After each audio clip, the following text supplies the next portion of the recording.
Continuidade ao Congresso Internacional CISG, Convenção de Viena para Compra e Venda Internacional de Mercadorias e o Brasil, anunciamos o painel 2, Obrigações do Vendedor, Entrega de Mercadorias e Transferência de Titularidade.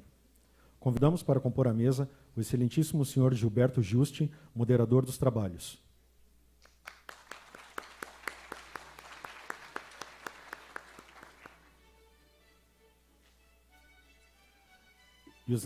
E os excelentíssimos senhores Judite Martins Costa,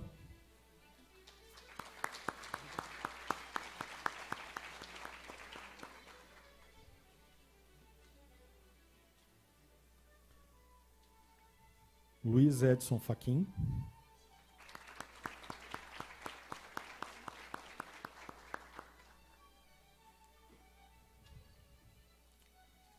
e Edgardo Munhoz, painelistas.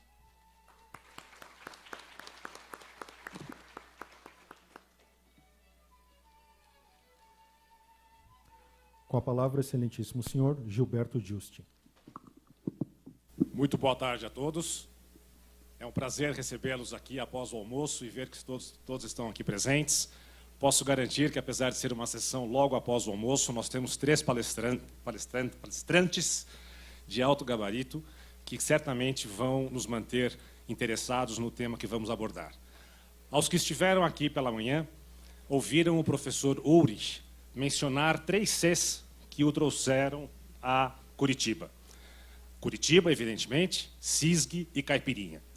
Eu gostaria de ter a liberdade, pedindo vênia ao professor Ulrich, de acrescentar mais alguns Cs, todos eles relativos a Curitiba. Cortesia e cordialidade, que são as marcas típicas dessa cidade que nos acolhe todas as vezes que estamos aqui em Curitiba. E C, de competência também, pela organização de eventos como esse que foi colocado nessa data e amanhã. E digo ao professor Ulrich, se estiver aqui nos ouvindo, que venha a Curitiba também daqui a 3 meses para um outro C que, felizmente, vai acontecer em Curitiba, que é a Copa do Mundo. E, finalmente, acho que eu fiquei um pouco impressionado com a letra C, termino fazendo o agradecimento na pessoa do César, pela organização, pelo empenho, pela equipe que montou para a organização desse evento, juntamente com a Graça, em nome da Seção da Justiça Federal do Paraná, que nos acolhe nessa tarde. Nós vamos respeitar o nosso horário, pretendemos terminar às 3h30 em ponto. Pedimos a todos, por gentileza, que durante as apresentações façam suas perguntas por escrito, encaminhem à mesa, para que nós possamos facilitar a sessão ao final de perguntas e respostas. O tema deste painel é Sellers, Obligations, Delivery, Transfer of Title and Documents. E temos como palestrantes pessoas de absoluto conhecimento da matéria e de conhecimento de todos nós, com certeza.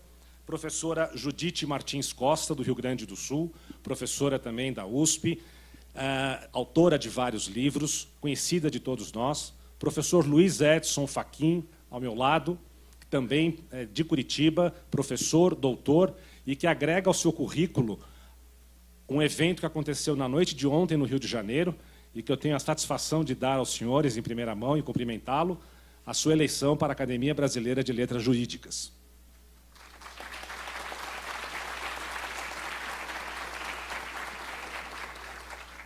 E, não menos brilhante, o nosso colega que visita pela primeira vez o Brasil, o doutor Edgardo Munhoz, formado no México, com formação acadêmica também na Inglaterra, na França, e hoje advogado na Suíça, que nos dá o prazer e a honra de nos visitar pela primeira vez. Cada palestrante terá cerca de 20 minutos para fazer a sua apresentação, começando com a professora Judite Martins Costa, depois do professor Luiz Edson Fachin, o doutor Edgardo Munhoz, e esperamos ter tempo para que haja perguntas da plateia. Portanto, dando a palavra a quem realmente a merece nesse momento, eu passo o microfone à professora Judite Martins Costa.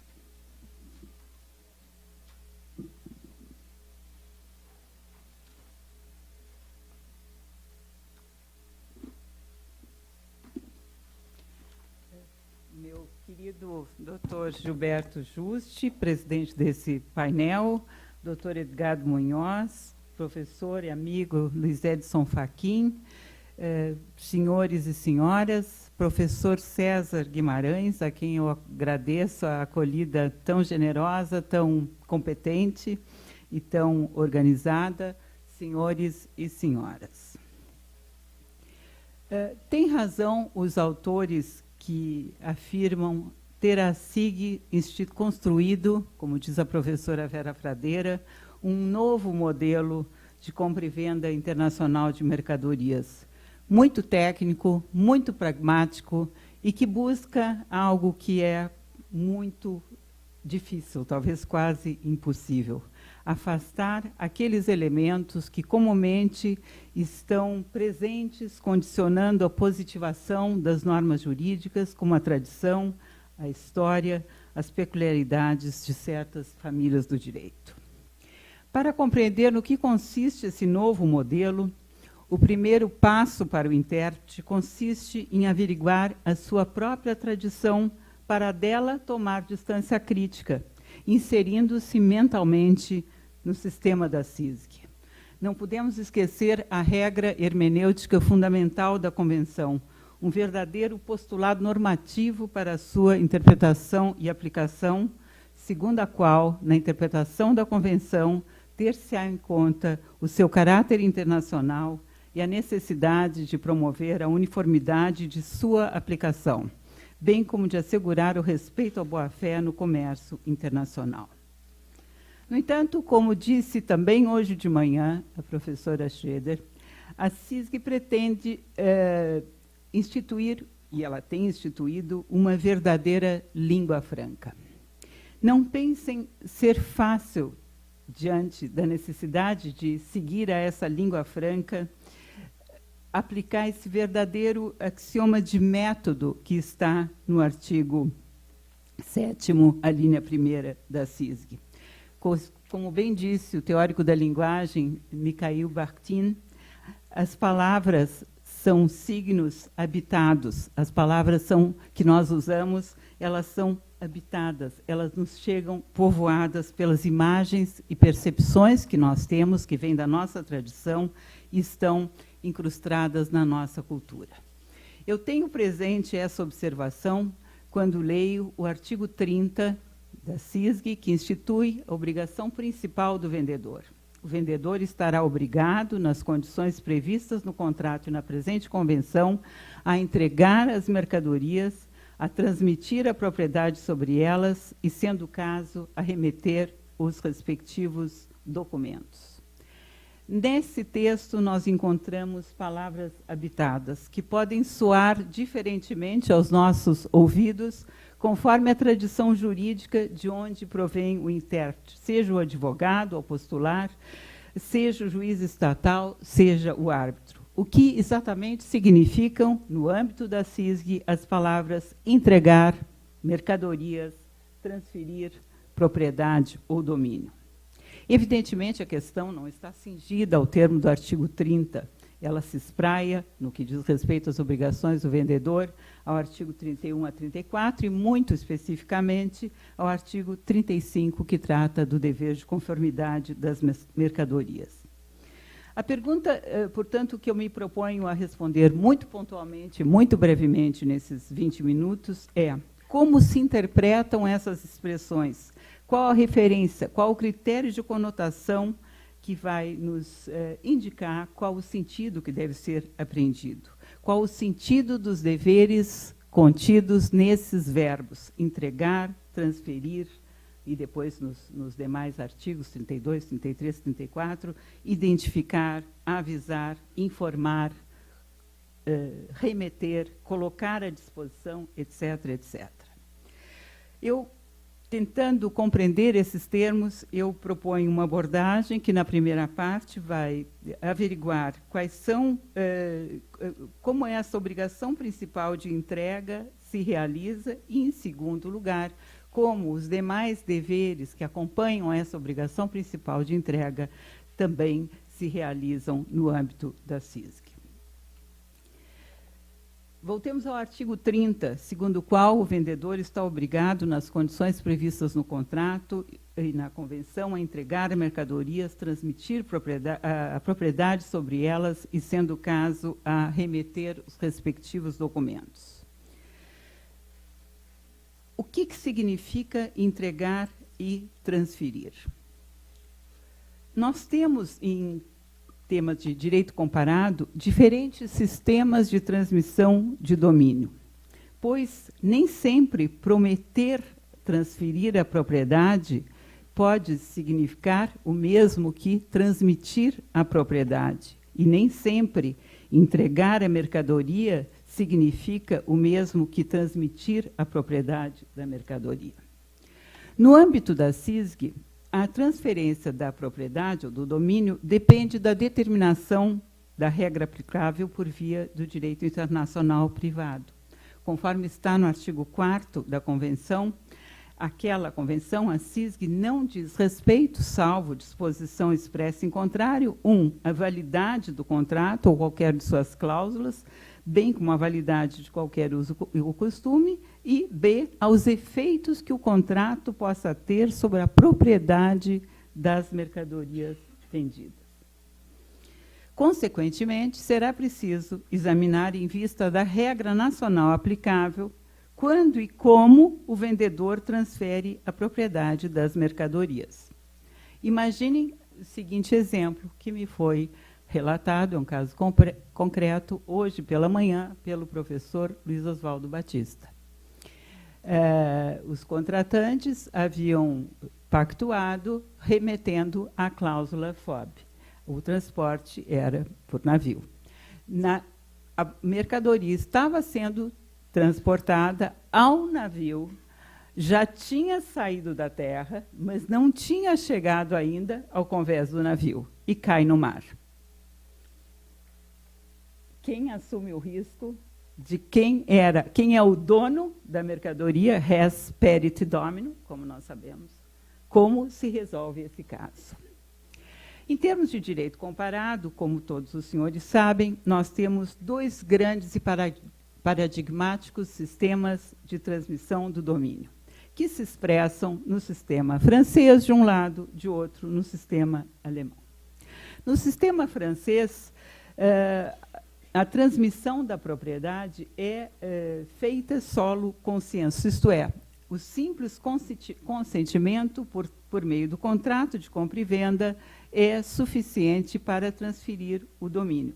O contrato de compra e venda, por si só, tem, portanto, efeitos translativos, efeitos reais. O contrato transmite a propriedade. No modelo alemão, mais próximo das raízes romanas, nós não restamos, como no modelo francês, apenas no plano do direito às obrigações.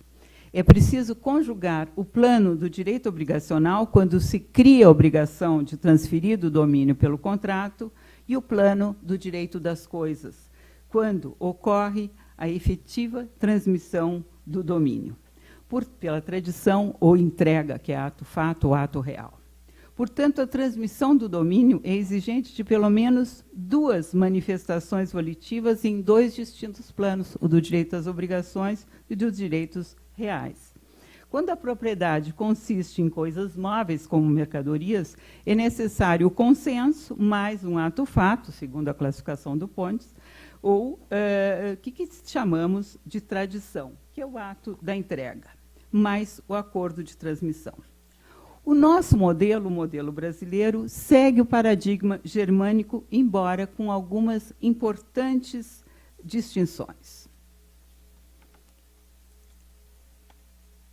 Segundo o direito brasileiro, a finalidade do contrato de compra e venda é a transferência da propriedade, mas o contrato não transfere a propriedade. O mais difícil, quando se está na primeira aula de compra e venda, no segundo ou terceiro ano da faculdade, é explicar isso para os alunos.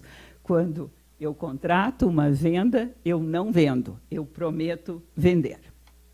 Portanto, não podemos confundir, em termos do nosso sistema, transferir e prometer transferir. A compra e venda no contrato brasileiro, no direito brasileiro, é um contrato consensual que gera eficácia obrigacional e cujos efeitos reais, chamados efeitos reais da compra e venda, são efeitos do adimplemento do contrato de compra e venda. Portanto, compra e venda, no direito brasileiro, não aliena, obriga a alienar. É preciso conjugar o títulos adquirente, contrato de compra e venda, que é a causa daquela transmissão, com o modus, que é, justamente, no caso das mercadorias, a tradição.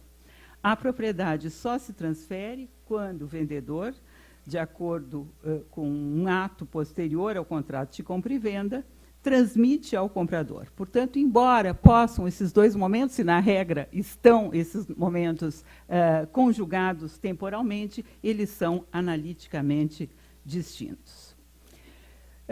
Ora, se o direito brasileiro for o aplicável, segundo o artigo 4º da CISG, para determinar a eficácia do contrato de compra e venda, os advogados, os intérpretes, deverão estar atentos a essas peculiaridades, conjugando-as com aquilo que normalmente acontece, que é o emprego no próprio contrato de uma das condições, de um incoterm, por exemplo.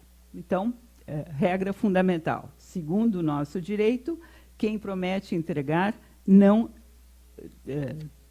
promete transferir a propriedade, mas não a transfere. Normalmente, a transferência é efeito de entrega. Porém, se a promessa de entregar estiver contaminada por algum defeito, por algum risco, algo que atinja a validade do contrato, mesmo o fato da entrega não necessariamente significará a transferência do domínio. E esta é uma peculiaridade do direito brasileiro, inclusive em relação ao direito alemão. Ora, para o vendedor, a entrega com a consequente transmissão do domínio é o dever de prestação principal. O fato de ser a obrigação principal verdadeiramente estruturante desse tipo de contratual não significa, de modo algum, que seja a única obrigação do vendedor, nem que se esgote apenas no ato da entrega. A própria CISG, ela contém numerosos outros deveres secundários, como, por exemplo, o dever do vendedor de avisar, de informar, por exemplo, para fins de seguro, se o seguro não foi contratado, está lá no artigo 33, a linha 3ª, ou o dever de identificar a mercadoria, que está no artigo 32, a linha 1. Ora, para ilustrar esses deveres que acompanham, que estão junto ao dever principal de entrega da coisa, eu proponho apontar muito rapidamente, em primeiro lugar, quais são as fontes desses outros deveres. E depois exemplificar com alguns casos que vêm da jurisprudência, qual é o significado e qual é a extensão desses outros deveres. Embora o texto da CISG não tenha definido a noção de contrato de compra e venda de mercadorias, ali está uma noção implícita, dedutível justamente do regime das obrigações do vendedor e do comprador. E como percebeu com acuidade a professora Vera Fradeira, essa noção subjacente deixa entrever a forte influência da concepção germânica da compra e venda no texto da CISG. Segundo a concepção germânica do contrato, e principalmente do contrato de compra e venda, o vínculo jurídico entre credor e devedor tem uma natureza dinâmica e desdobra-se em outros deveres, tais quais entregar a mercadoria, porém bem embalada e bem protegida, entregar a mercadoria de acordo com a finalidade para a qual ela foi adquirida, deveres esses que decorrem, seja do texto do contrato, seja do incoterm nele previsto, seja da aplicação do princípio da boa-fé previsto também no âmbito da CISG. Portanto, mesmo que tais deveres não tenham sido pactuados de modo expressos, as partes estão sujeitas à sua observação, à sua observância. Até que alcançado o adimplemento, quando se passa do plano do direito obrigacional para o plano dos direitos reais com a entrega e a transmissão efetiva da propriedade, esses deveres estarão, então, ali presentes também. A perspectiva da CISG é uma perspectiva finalista, como deflui do seu artigo 35, que contém o princípio da conformidade. O dever de entrega não se esgota em si, ele inclui uma finalidade que diz respeito à conformidade da mercadoria com aquilo, com o negócio realizado. Ora, é justamente em tema de deveres secundários e deveres anexos que se conjugam os princípios reitores do contrato de compra e venda, potencializando as obrigações do reitor. Em primeiro lugar, algo que, na minha concepção, sequer se poderia chamar de princípio, mas de verdadeiro postulado normativo, que é o princípio da internacionalidade do contrato, ou postulado normativo da internacionalidade do contrato, e da interpretação uniforme.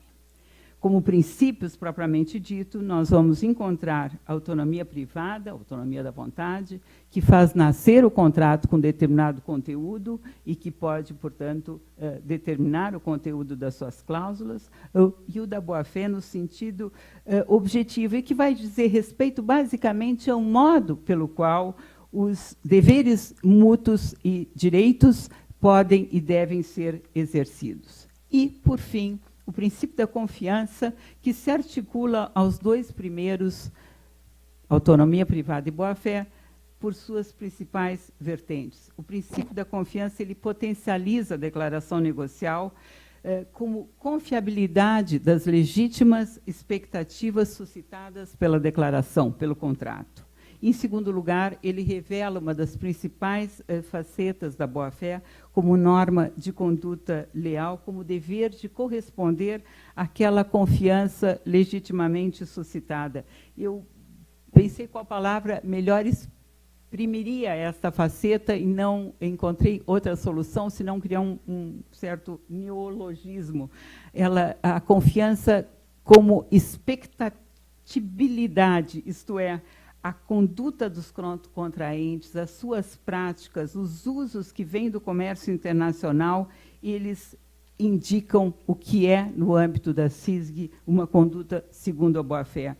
Porque a conduta segundo a boa-fé, no âmbito da CISG, é a conduta que seria razoável esperar em vista daquelas circunstâncias concretas que cercam o contrato.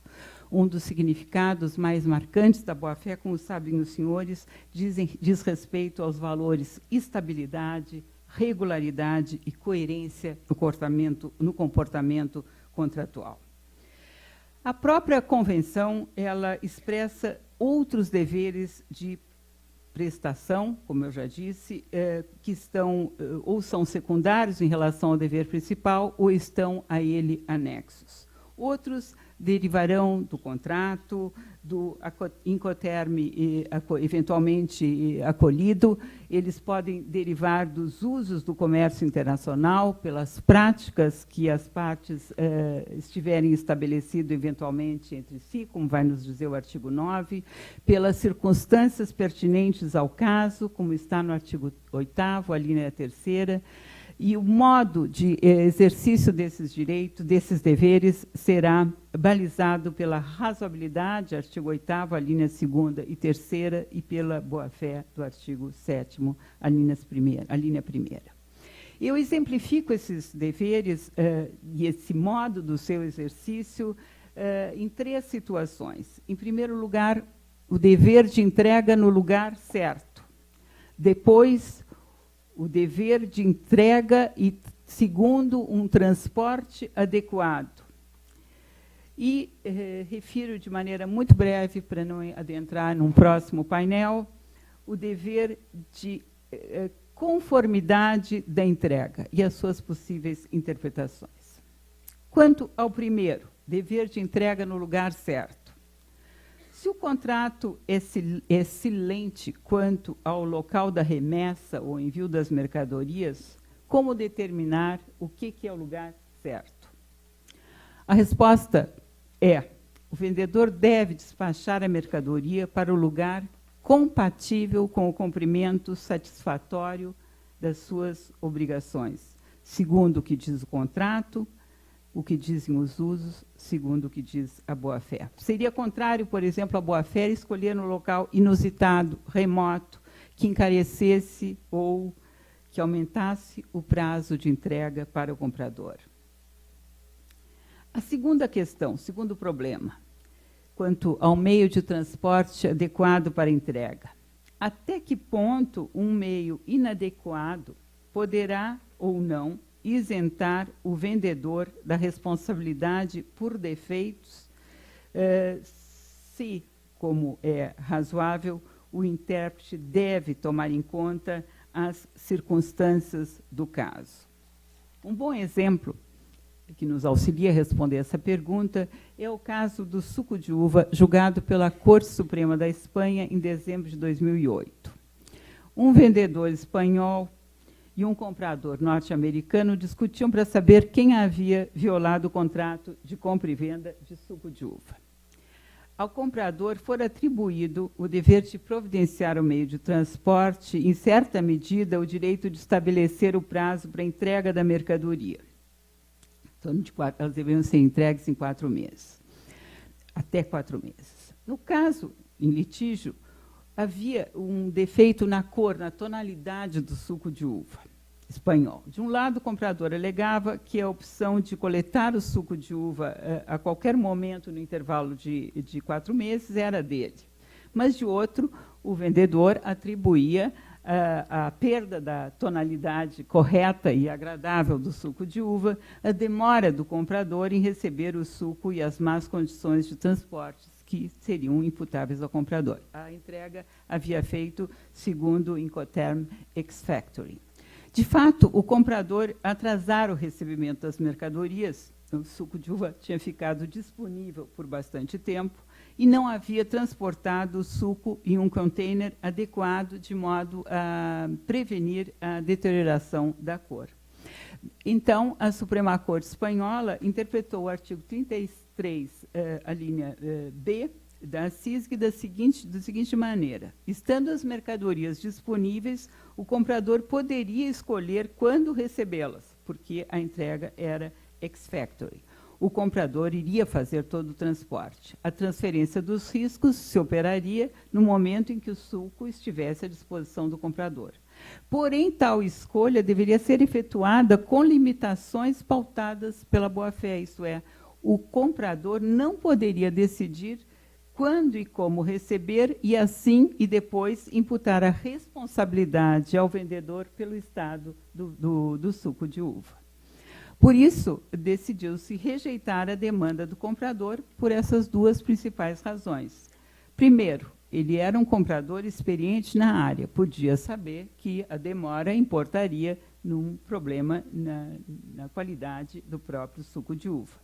Ele tinha o conhecimento, deveria ter o conhecimento da necessidade de receber esse tipo de mercadoria no seu termo. Segundo, ele não utilizara o meio de transporte adequado a esse tipo de mercadoria, o que contribuía para a sua deterioração. O terceiro exemplo que eu quero dar diz respeito ao como as mercadorias devem ser entregues pelo vendedor, qual o estado em que elas devem ser entregues. E isto é matéria versada no artigo 35, que refere à conformidade com a qualidade da mercadoria. A pergunta mais difícil de responder, ela diz respeito ao seguinte: esta qualidade referida no artigo 35, ela se refere apenas e tão somente às características físicas do bem ou inclui também características incorpóreas? Por exemplo, como o bem foi produzido, o modo que foi embalado, etc. Nós já vimos que o modo pelo qual ela é transportada e embalada, ela diz respeito às obrigações também do vendedor. Mas a conformidade às chamadas boas práticas de produção, seria possível ao vendedor liberar-se da sua obrigação principal entregando mercadoria produzida com trabalho escravo, com trabalho infantil. Essas circunstâncias afetam a usabilidade do bem, o que levaria a uma solução por via do artigo 25, ou apenas a uma desconformidade com o bem, não é? Ensejando, enfim, outras consequências. Esse foi um caso que, no ano passado, fez parte da disputa do Vismut, né? Bom, a resposta ainda está em construção pela doutrina, não há uma resposta fechada, nós encontramos soluções para ambos os lados.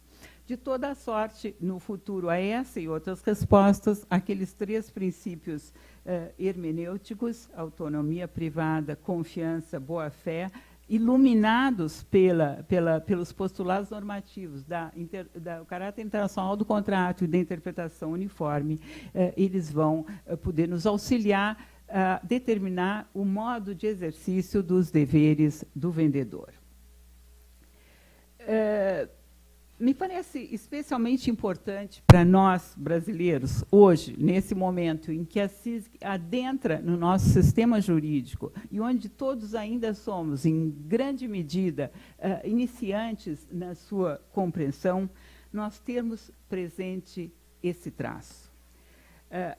Toda a compreensibilidade da CISG é estruturada na diretriz da uniformidade hermenêutica e o postulado do caráter internacional do contrato. Esses 2 atuam como condicionantes de toda a nossa compreensão dos deveres e dos princípios e dos direitos ali previstos. Essa observação ela é tanto mais importante porque esses deveres, esses princípios, os direitos que fazem parte do texto da CISG, eles são traduzidos na nossa compreensão, muitas vezes com outros sentidos, com diversos sentidos. São as tais palavras habitadas a que eu fiz referência no início. Portanto, quando a Convenção realmente entrar em vigor e começar a se tornar uma prática corrente, nós temos que ter um imenso cuidado na concretização das obrigações das partes, da sua extensão. Nós temos que ter em vista que o pior dos vícios, e isso, quando for aplicável mesmo o direito brasileiro, por força do artigo 4º, que o pior dos vícios será o vício do anacronismo, isto é, nós transportarmos para o âmbito do contrato internacional regido pela CISG uma concepção que será anacrônica em relação a esta convenção, porque ela terá um outro sentido, ela será divorciada desse contexto.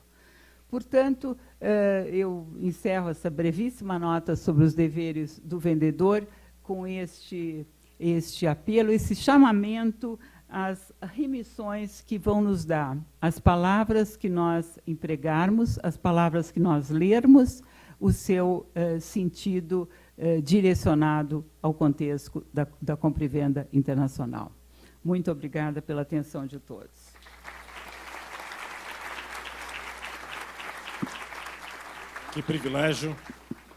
Que privilégio nós podermos começar o painel dessa tarde, que trata dos direitos e deveres das partes sob a CISG, ouvindo as palavras exatamente da professora Judite Martins Costa.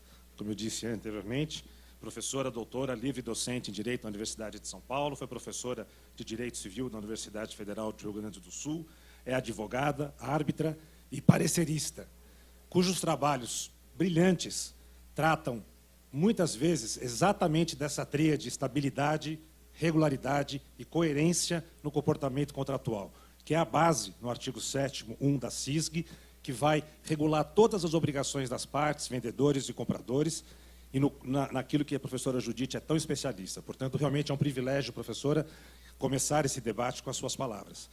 E passamos agora a palavra ao professor Luiz Edson Fachin, que é, em detalhes, doutor e mestre em Direito pela Pontifícia Universidade Católica de São Paulo, com pós-graduação no Canadá, é pesquisador convidado no Instituto Max Planck de Hamburgo, é professor visitante do King's College de Londres, professor titular de Direito Civil da Faculdade de Direito da Universidade Federal do Paraná, advogado e de novo, desde ontem, o mais novo membro da Academia Brasileira de Letras Jurídicas. Professor Fachin. Muito obrigado, boa tarde a todos.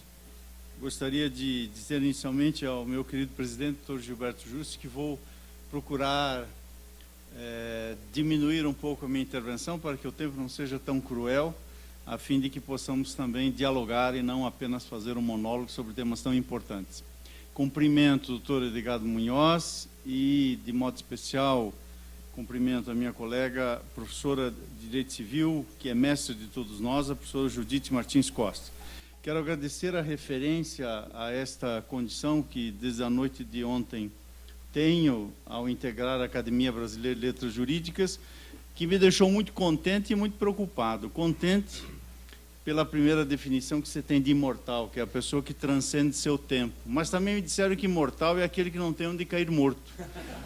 Eu espero que, ao fim da vida, eu esteja mais perto da primeira definição do que, obviamente, da segunda. Agradeço, obviamente, a manifestação de carinho. O tema que está posto para a nossa troca de ideias diz respeito às obrigações do vendedor, à luz desse novo portfólio que a Convenção acaba inaugurando entre nós. Vou procurar pontuar alguns elementos que, de certa maneira, já estão referidos macroscopicamente pela exposição feita de maneira magistral pela professora Judite e verticalizar alguns dos aspectos atinentes àquilo que poderíamos chamar de alguns princípios decorrentes da Convenção sobre os deveres do vendedor. Em primeiro lugar, me permito, todavia, fazer algumas observações gerais de contextualização. A primeira dessas observações diz respeito a esse cenário que nós temos, que poderíamos designar de transterritorialidade das relações jurídicas de compra e venda. Em outras palavras, o sentido e o alcance da Convenção, evidentemente, ultrapassa aquele momento em que as codificações de direito privado nos diversos países procuravam dar conta do governo jurídico das relações interprivadas, nomeadamente do governo jurídico do pilar que é central nessas relações jurídicas, que é exatamente o pilar dos contratos, e, portanto, tudo se esgotava no âmbito de determinadas fronteiras. As fronteiras se esboroaram, quer do ponto de vista geográfico, quer do ponto de vista das comunicações e, evidentemente, quer do ponto de vista também das famílias jurídicas.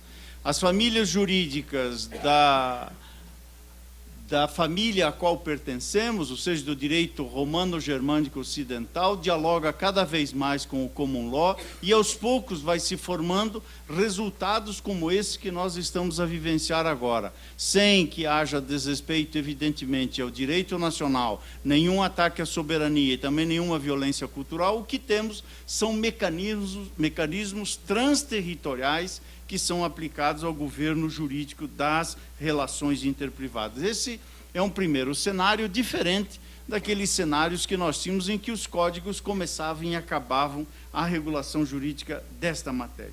A segunda ordem de ideias que daí deriva é o que nós poderíamos chamar de uma certa intergeracionalidade. Ou seja, ao mesmo tempo que estamos lidando com esse presente instigante, ou seja, a partir de abril agora, como é que essas relações jurídicas vão se passar, quando chegarmos a uma arbitragem, quando chegarmos diante do Poder Judiciário, quando diante de uma consulta examinarmos os riscos e os custos de uma contratação dessa natureza. Portanto, ao mesmo tempo que estamos diante desse presente instigante, nós ainda temos um pretérito que vai simultaneamente acompanhá-lo. Em outras palavras, o regime jurídico que se coloca entre nós, à luz das regras da Convenção, é um regime jurídico que compõe uma espécie de parentesco colateral de segundo grau com o nosso Código Civil. Ou seja, nós teremos que ter, como se fossem regulações irmãs, a regulação que, obviamente, diz respeito ao conjunto de direitos e deveres, e no caso aqui de deveres do vendedor, corporificadas no Código Civil brasileiro, e, evidentemente, o conjunto de princípios e regras estabelecidas na Convenção. Mas é claro que aqui já nascem alguns desafios para saber qual é a regra central obviamente, a ser aplicado diante de controvérsias e temas que daí certamente advirão. Acredito que, digamos assim, o sentido disso que estamos a chamar de transterritorialidade, de intergeracionalidade dessas regras, dão uma espécie do espírito que capta o passado, que não vai necessariamente passar, porque ele vai se presentificar, junto com as perspectivas do porvir, que vão se apresentar nas relações jurídicas de natureza comercial, que obviamente dominam o conjunto de blocos econômicos, como o nosso aqui da América Latina, e evidentemente são desafiadores também para negócios com países como as relações que há entre o Brasil e a China. A regra é responder pela desconformidade da mercadoria. O preceito é o dever do vendedor de entregar, nos termos da convenção, uma mercadoria conforme. E qual é o juízo, o critério dessa conformidade? Evidentemente que o critério, me parece extremamente claro e nítido que ali se contém, o critério é o critério da destinação. A mercadoria conforme, portanto, a entrega de uma mercadoria conforme, significa a entrega de um bem, de uma coisa, nomeadamente coisa móvel, de uma coisa que seja útil ao seu destino, à sua finalidade. Como apuramos esse dever geral de destinação? Em primeiro lugar, pela informação que foi dada ao vendedor. Ou seja, o vendedor sabia e não poderia ignorar, porque aquilo, obviamente, estava expresso dentre seus deveres. Mas, e se expresso ou não estava? Isto pode, em segundo lugar, resultar das circunstâncias. Eis que, nos termos que têm, obviamente, sido expressado por quem comenta estas regras específicas, nomeadamente este artigo da Convenção, eis que o vendedor também deve interpretar com competência as circunstâncias que estão nos fatos daquela relação jurídica. Ou seja, a competência do vendedor, competência no sentido de aptidão para bem cumprir a conformidade da mercadoria, deriva de digamos assim, de uma confiança no julgamento que o próprio vendedor há de fazer para cumprir com esse dever geral de conformidade.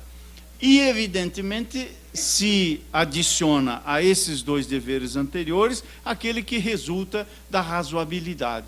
A razoabilidade aqui significa que quem assumiu um determinado dever, uma obrigação, não pode produzir algo que venha em sentido contrário ao seu próprio dever, não apenas pela proibição do venire e contra factum próprio, mas também porque o comportamento do devedor, além daquilo que está expresso no contrato, entrega o contrato.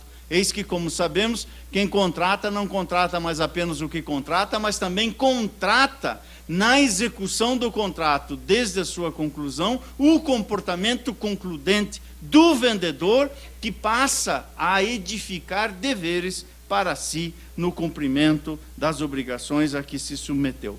Ora, este dever geral de conformidade, no meu modo de ver, está, por assim dizer, inspirado em algo que, para muitos, e eu subscrevo essa ordem de ideias, é uma espécie do leitmotiv da Convenção. O seu fio condutor é o instinto de preservação do contrato. Ou seja, há, com a licença daquilo que está na obra do professor Enzo Roppo, talvez, um relançamento da força normativa do contrato por meio desta convenção. Em outras palavras, esse relançamento da força normativa do contrato significa que nós devemos responder por aquilo que declaramos, devemos responder pelo comportamento congruente que realizamos, me refiro nós aqui na posição de vendedor, devemos, portanto, responder pelo comportamento concludente nesse sentido, e, portanto, a ideia é atender fundamentalmente o que se chama do princípio da conservação do contrato. Tanto é assim que a mercadoria, que a rigor não é ela objeto da obrigação, como sabemos, o objeto da obrigação é a entrega.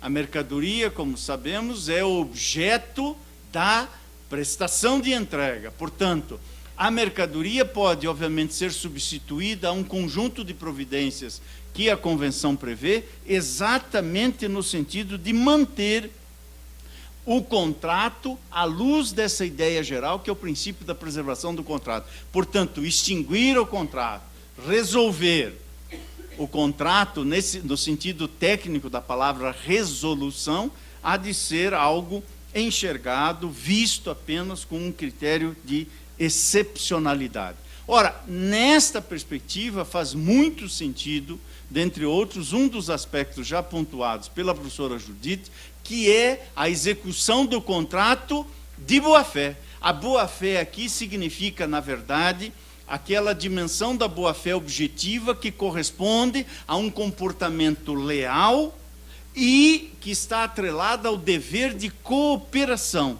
Em outras palavras, o vendedor precisa comportar-se lealmente para que a mercadoria atenda a sua finalidade, para que a entrega, portanto, se dê de acordo com o que foi contratado e, portanto, à luz da finalidade que está prevista ou que decorre das circunstâncias razoavelmente existentes na contratação, e que, por isso, a boa-fé aqui é mais do que um instrumento de interpretação do contrato.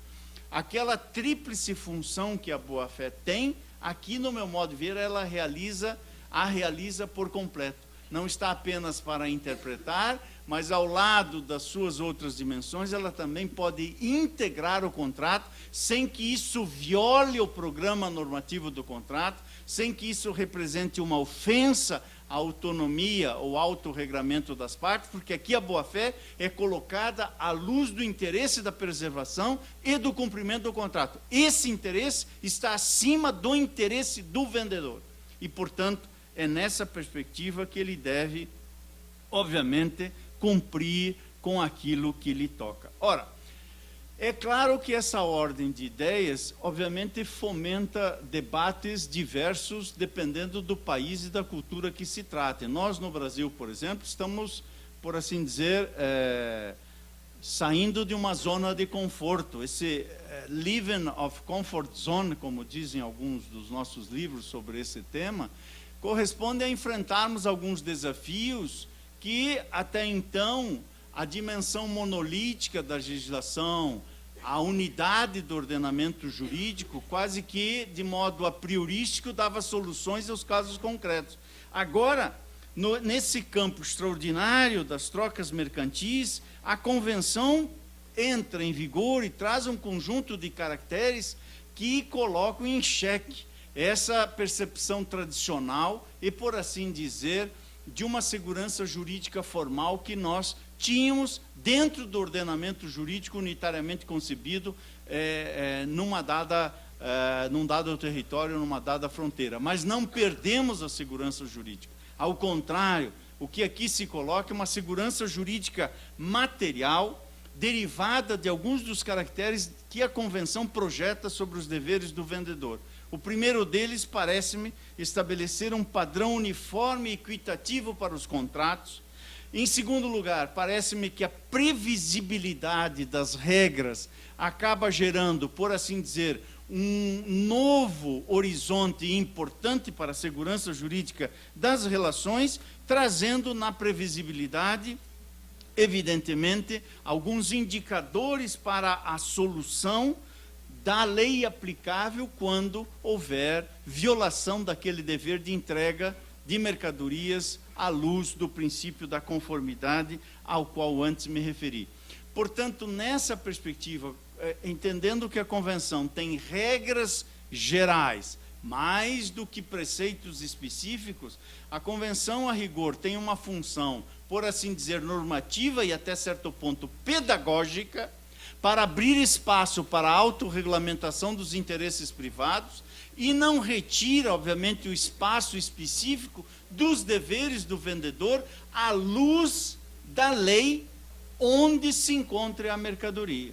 Portanto, nós temos aí, por assim dizer, uma tríplice graduação ou gradação desses deveres a governar, por exemplo, algo já tocado pela professora Judite, que é o conjunto de regras sobre a transferência da propriedade das coisas vendidas. Como se sabe, a transferência da mercadoria, propriamente dito no seu sentido técnico, pressupõe transferência da propriedade.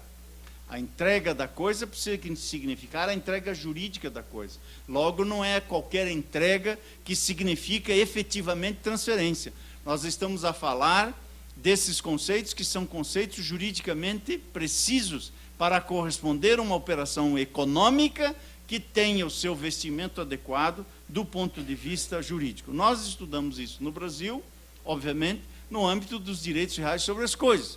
E esses direitos, obviamente, reais sobre as coisas vão oferecer, ao lado da Convenção, alguns rumos, até porque a Convenção contém regras, como disse e repito, dotadas dessa dimensão pedagógica, sem deixar de ser normativa, e por isso, ainda nos 3 minutos e 12 segundos que me faltam, estou tentando controlar o tempo para não me exceder, e aqui chego a um dos pontos que reputo essenciais, que é a questão da lei da situação do bem.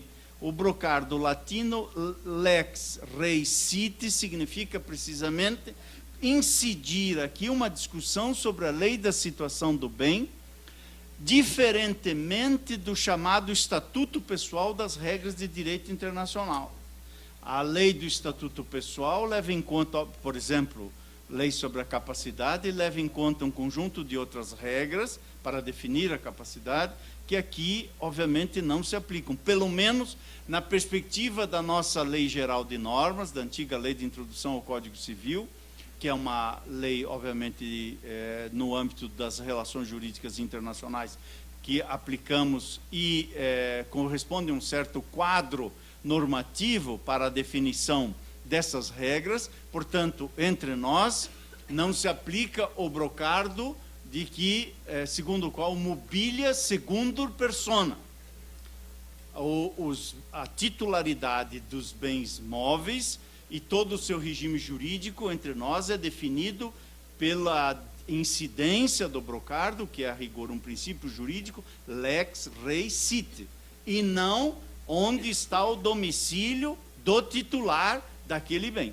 Portanto, esta ordem de ideias corresponde, na verdade, uma aplicação prática, quantum satis, de algo bastante conhecido entre nós no plano do processo civil.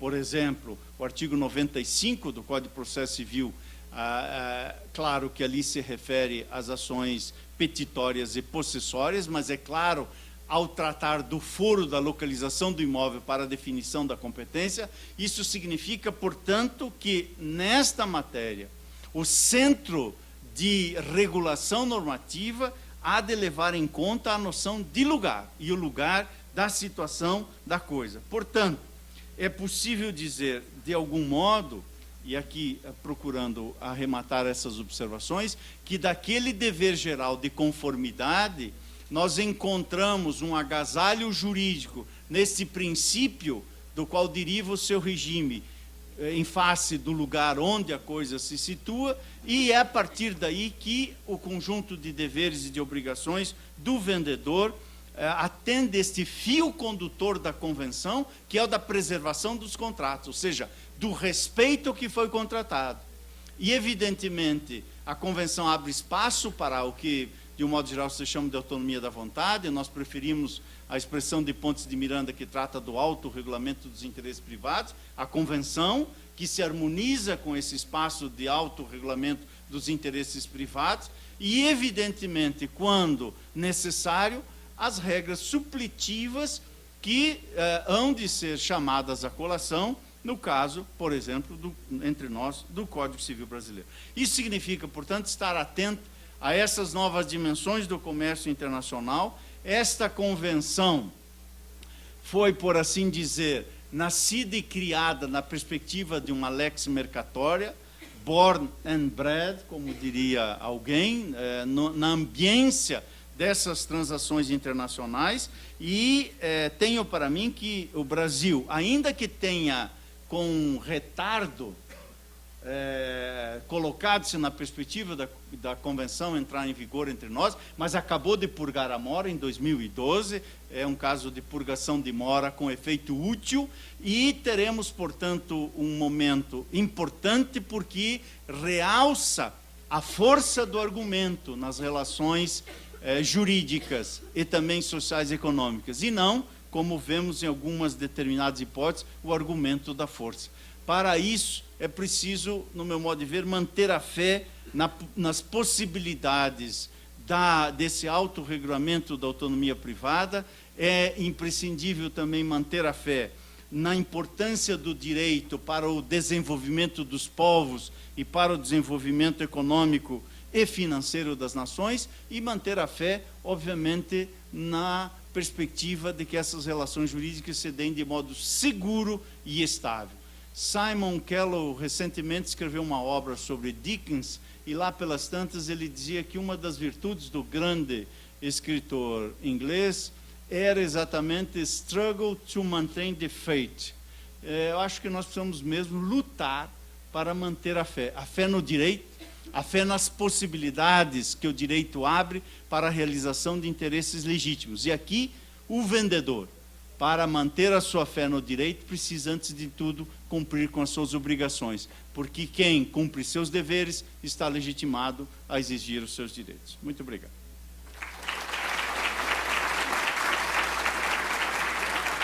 Muito obrigado, professor Fachin, que, como sempre, nos brinda com um raciocínio, uma exposição bastante coerente, bastante linear. Me chamou a atenção as expressões usadas pelo professor logo no início, ao se referir à intergeracionalidade, a governo interjurídico das relações comerciais. Isso, sem dúvida nenhuma, é a espinha dorsal da CISG, logo no seu anseio inicial, quando pretende desenvolver regras para a eliminação dos obstáculos jurídicos, às trocas internacionais e ao comércio. E também a essa colocação do senhor muito bem feita do princípio da conformidade e o princípio da razoabilidade. Só que eu acho, professor, que esse parentesco com o Código Civil, pelo menos nos próximos anos, no princípio da nossa prática sob a CISG, vai ser mais de primeiro do que de segundo grau, porque realmente nós temos na CISG, como o senhor bem colocou, previsões quase que pedagógicas que dependerão de um acabouço jurídico complementar. O senhor fala em razoabilidade e me reportou imediatamente, rapidamente, ao próprio artigo 33, que fala das obrigações do vendedor, do prazo de entrega da mercadoria. O 1 e o 2 falam que é o prazo que advenha do contrato, mas o C fala que quando não houver, ou em qualquer outro caso, dentro de um prazo razoável a partir da conclusão do contrato. O que será um prazo razoável, professor? Então, realmente, nós também complementando com o que antes disse a professora Judite, a interpretação que venha do respeito à tríade da boa-fé, que é a estabilidade, a regularidade e a coerência do comportamento contratual. Bom, nós vamos passar ao nosso expositor Edgardo Munhoz, e eu gostaria só de detalhar que Edgardo é doutor em Direito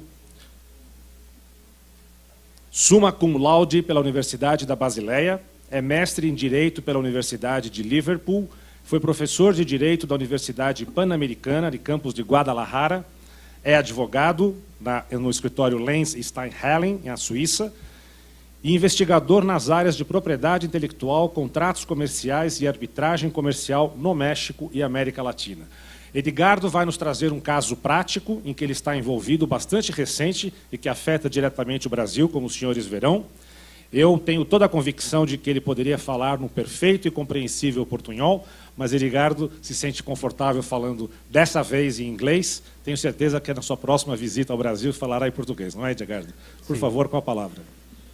Bom dia, senhoras e senhores. Gostaria de me desculpar por não apresentar a minha palestra em português. Fiquei muito contente com o convite de César para vir ao Brasil em março. Mas, como diz um amigo, há duas notícias ruins. A primeira é: o carnaval já acabou.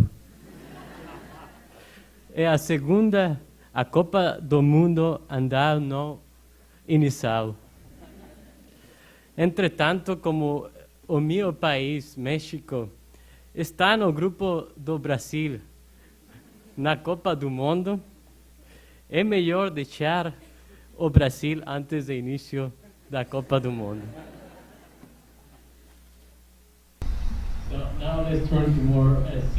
Agora vamos falar de coisas mais sérias. He's speaking in English now, sir. Obrigado aos organizadores da conferência por me chamar. Eu vou ter que cobrir, num caso real, quais são as principais obrigações do vendedor.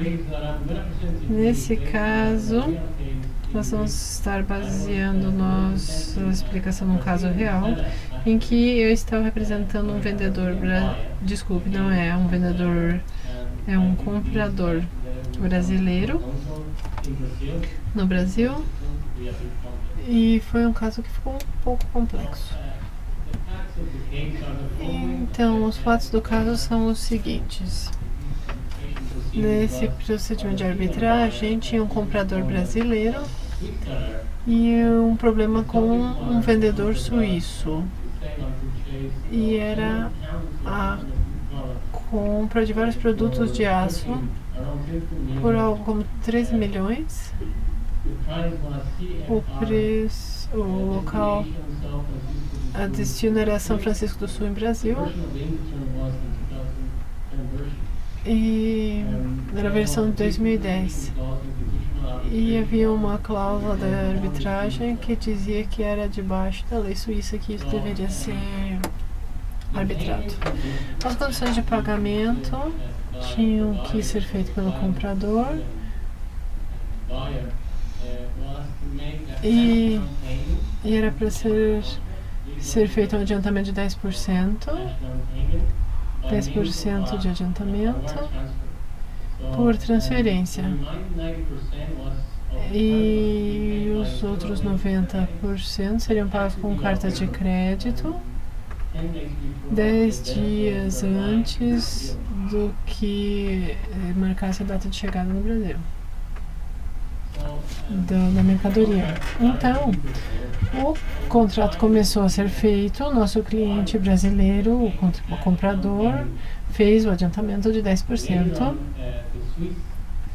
E o vendedor da Suíça enviou os produtos a partir de um porto na China para São Francisco do Sul, que é o porto no Brasil.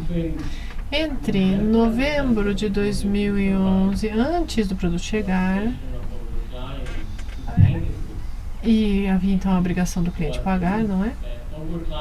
O cliente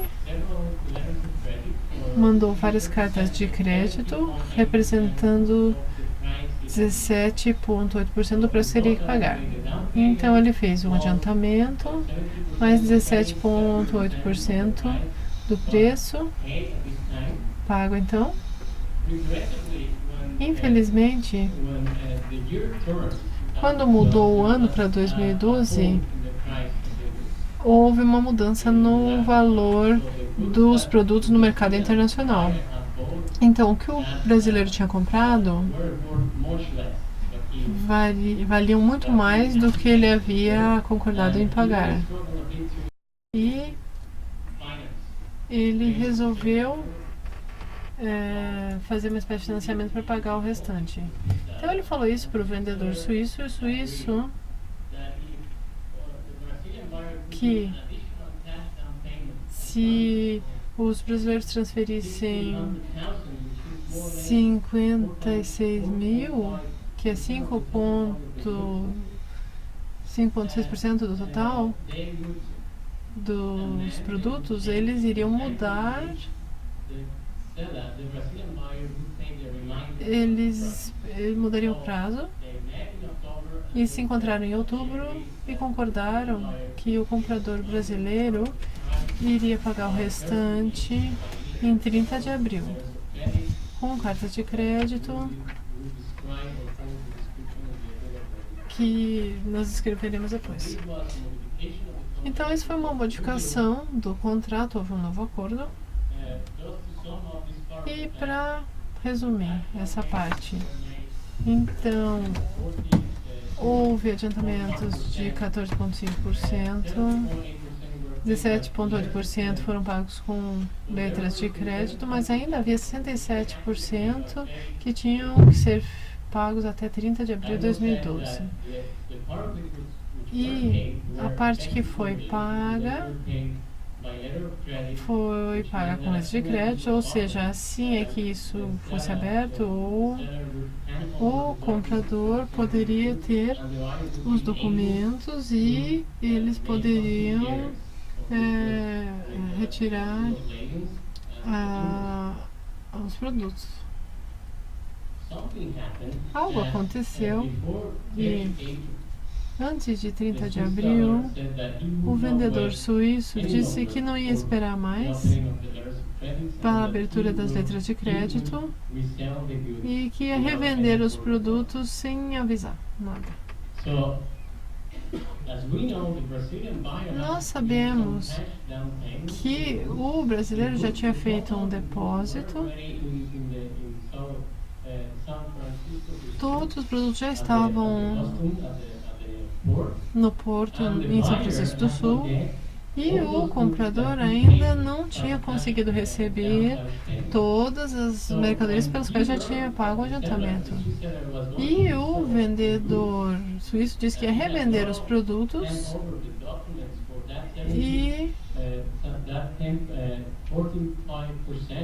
e não tinha dado documentos para esses 45% de adiantamento. E então pediu um sequestro dos bens que estavam em São Francisco do Sul. E logo, 2 dias depois, a corte permitiu o sequestro no artigo do Código Civil brasileiro e nesse 17,5% dos bens, quer dizer, tem 3% a mais do que o Brasil havia pago em cash. E não havia jeito de fazer um sequestro, porque os brasileiros precisavam de algumas cópias de documentos para dizerem eu paguei por isso, não é? E é verdade que eu paguei, e eles correspondem a um pouco mais do que eu paguei, mas não podem ficar segurando isso no porto mais. Então a corte foi rápida e permitiu que isso acontecesse com os produtos, e quando isso aconteceu, o vendedor suíço revendeu o resto das mercadorias para um outro comprador. Na verdade, ele até pegou aqueles mesmos que já estavam em posse do Brasil para um terceiro. Aqueles que foram pagos por letras de crédito, o brasileiro dispôs disso. Então havia esses 17,5% das mercadorias em 16 de maio. E então o comprador brasileiro começou um litígio em Geneva, dizendo que ele era o dono dos produtos, 17,5%, com certificados que ele tinha, etc. E ele também pediu perdas e danos por causa do custo de estocagem no local em que haviam ficado no porto, no Brasil. Infelizmente, o vendedor declarou bancarrota na Suíça 2 dias depois. E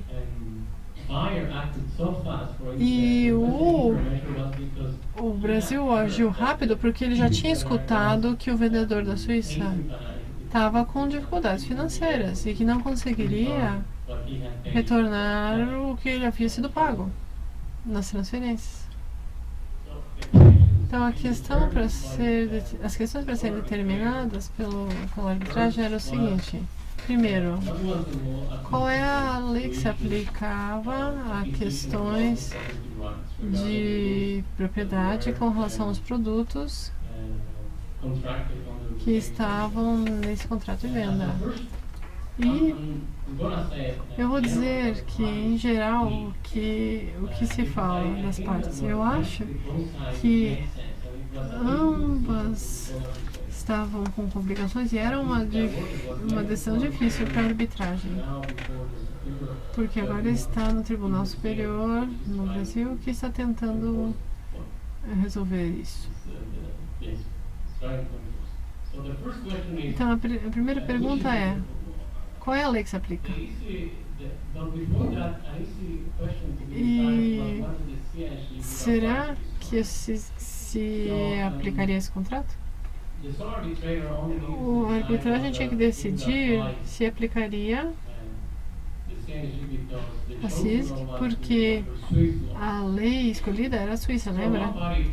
Então, uma parte dizia que era a lei suíça que deveria ser aplicada, porque se aplicava do artigo do CISG, e o outro diz que se aplicaria também, mas tinha a ver com um ato de arbitragem que permitia que usassem a lei escolhida. Então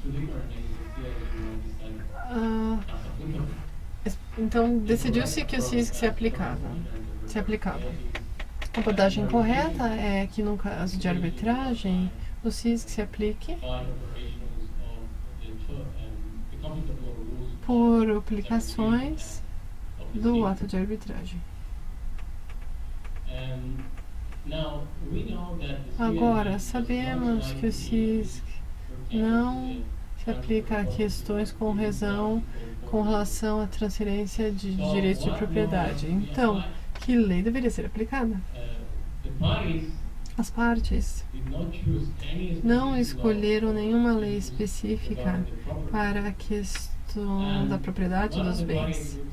Uma das partes diria: a lei aplicável é a lei em que diz que onde a coisa está agora é o que vai determinar a lei, no caso no Porto e Brasil. Mas alguém diria: não, tem que ser insolvência na Suíça, porque é lex contractus. E, em geral,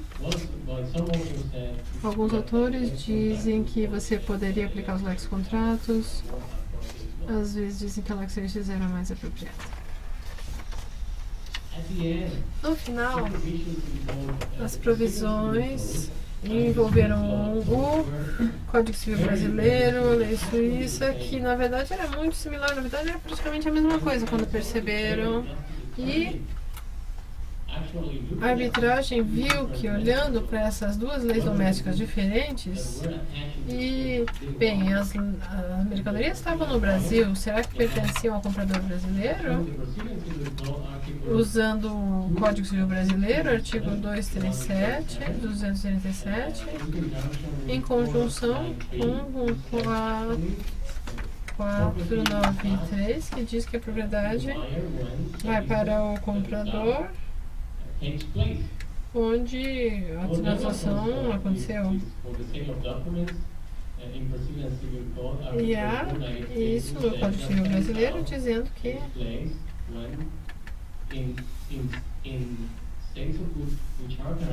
e há algumas características de bens e a documentação. Quando a documentação são entregues para os contadores. E na lei suíça, a prescrição era a mesma. Então, uma das interpretações a ser feitas era se, na primeira provisão, se você tem duas situações: se vai prevalecer onde os bens estão ou se é na entrega dos documentos de venda para a transferência dos bens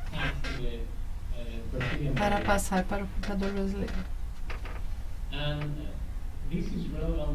Isso é relevante porque a principal questão é: veja que os suíços não tinham entregado os documentos para o comprador brasileiro.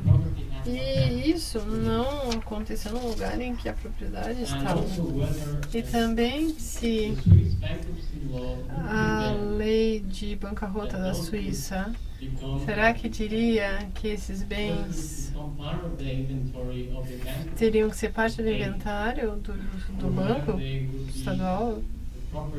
Ou se a propriedade seria de quem comprou antes da falência ser declarada? E daí pertenceriam.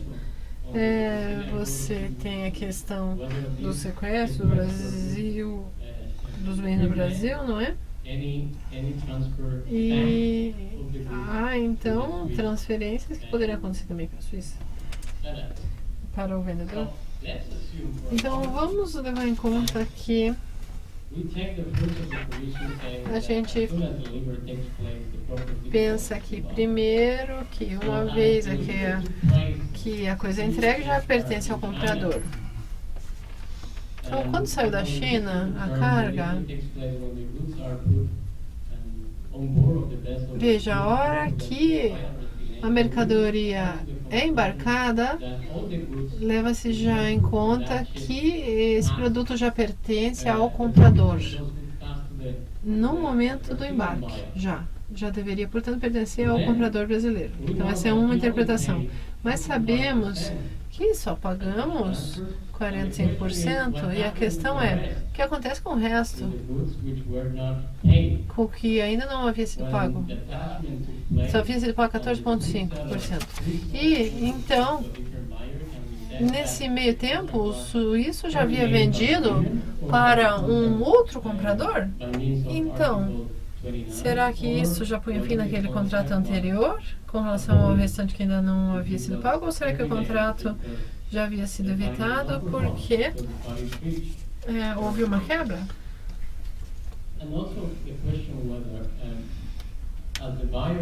E como o comprador não pagou o preço total, então, a princípio, ele teria que cumprir sua obrigação. E a questão é, será que ele estava isento do resto do pagamento? Porque o vendedor suíço já nem respeitou o tempo limite para fazer esse pagamento. Não.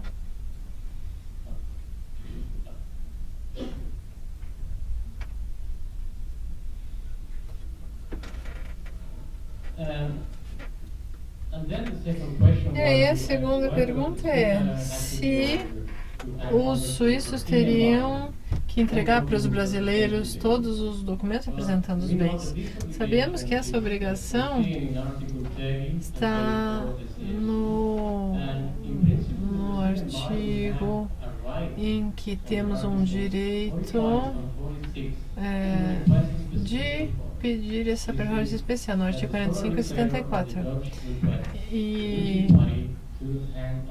portanto, os documentos representando a mercadoria deveriam ser apresentados. Quando essa obrigação deveria acontecer? Essa é a primeira pergunta. Numa estrutura de pagamentos de letras de crédito, é óbvio que a obrigação acontece quando a letra de crédito está aberta e o banco pega a documentação que representa os produtos e passa para o comprador brasileiro. Com relação a cash, com relação a documentos, normalmente acredita-se que o pagamento foi feito. Uma vez que feito, os documentos deveriam ser entregues. No caso, havia a provisão que estabelecia que 10% de adiantamento deveria ter sido feito. Isso dizia que já contava como um pagamento e esse 10% seriam mantidos pelo vendedor se o comprador não cumprir suas obrigações. Então havia uma questão de interpretação se os suíços teriam que cumprir essa obrigação realmente ou não. E também a questão final é que a propriedade dos bens, será que acontecem já com o produto embarcado? Aconteceria talvez só com a entrega dos documentos se a arbitragem ou juiz de alguma corte ordenasse que os bens fossem entregues. E porque os bens estavam esperando uma decisão final da arbitragem, será que esse pedido permitiria que finalmente o comprador brasileiro poderia ter a propriedade dos bens? E aí há uma questão final que também tem que ser observada. Porque o contrato com o local era um excesso de 3%. E se o comprador brasileiro poderia requerer um set-off com relação ao custo dessa entrega. Então eles queriam usar isso como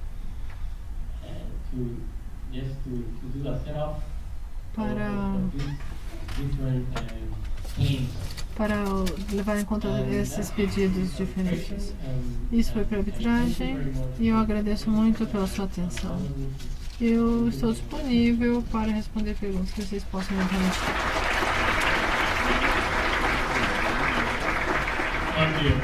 Obrigada, Edgardo. Foi um caso bem interessante. Eu tenho certeza que todos vão começar a checar na Corte de Justiça Brasileira o desenvolvimento desse pedido de reconhecimento, não é? Para saber qual é o resultado dessa história no futuro próximo, não é? Acho que também vai ser interessante ver se haverá diferença, se haveria diferença com esse caso acontecendo antes ou depois da validação do CISG no Brasil no mês que vem. E não teria que necessariamente estar baseado no Código Civil Brasileiro, mas quem sabe não há, quando... Isso é interessante, e eu gostaria de saber se vai haver uma diferença nesse caso depois de abril.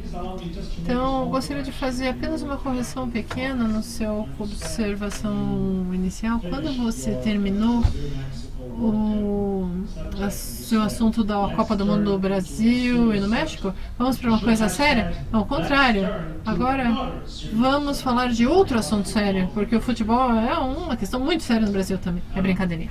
Então, nós estamos, infelizmente, em cima do horário, e nós prometemos ao César que iríamos manter às 3h30, apesar de termos sido um pouco prejudicados no início, começando tarde, mas eu me permitiria, com a benevolência do César, fazer uma pergunta que chegou da audiência, mais especificamente da Ana Carolina Benetti, que é dirigida, a princípio, à professora Judite, mas que, evidentemente, pode contar com o comentário dos nossos outros panelistas. A senhora falou dos princípios norteadores da CISG, e eles estão, pelo que vemos, em consonância com os princípios da boa-fé, constantes e norteadores dos contratos conforme o direito brasileiro. Minha dúvida é com relação ao princípio da função social do contrato, não previsto na CISG.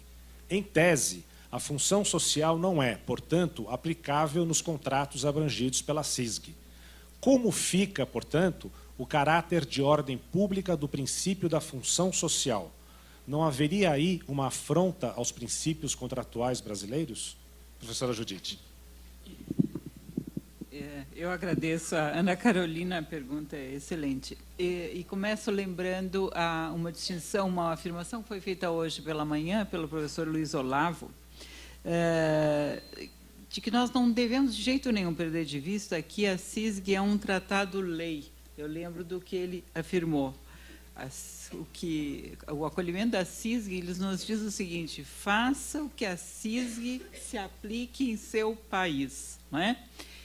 Então, a CISG se aplica e ela tem uma hierarquia de lei. Ela é um tratado-lei, em primeiro lugar.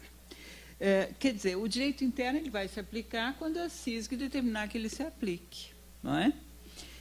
Em segundo lugar, quanto aos princípios, e talvez por isso eu tenha insistido tanto nessa metáfora do Bakhtin, que eu adoro, das palavras habitadas, é que existe uma diferença muito grande entre o valor facial e o valor semântico das palavras.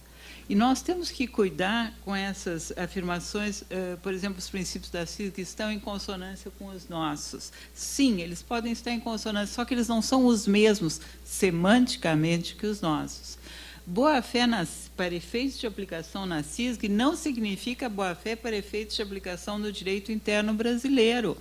Aliás, aí, esta palavra, que, como alguns dos senhores sabem, eu tenho tratado há muitos anos, nós não temos nem sequer palavras habitadas por outras vozes, nós temos palavras habitadas por ruídos, e alguns terríveis, que vêm do Código de Defesa do Consumidor, por exemplo, não é? E que vão dar um determinado sentido que não tem absolutamente nada a ver com a boa-fé no âmbito da aplicação da CISG. Então, isso em relação aos princípios em gerais.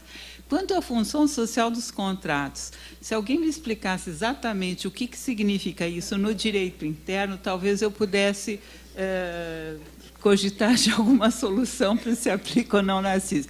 Mas acho que não, não é? Acho que todos esses significados que têm dos mais variados possíveis, que têm sido dados pela doutrina e pela jurisprudência brasileira, eu não cogitaria de uma aplicação direta, né?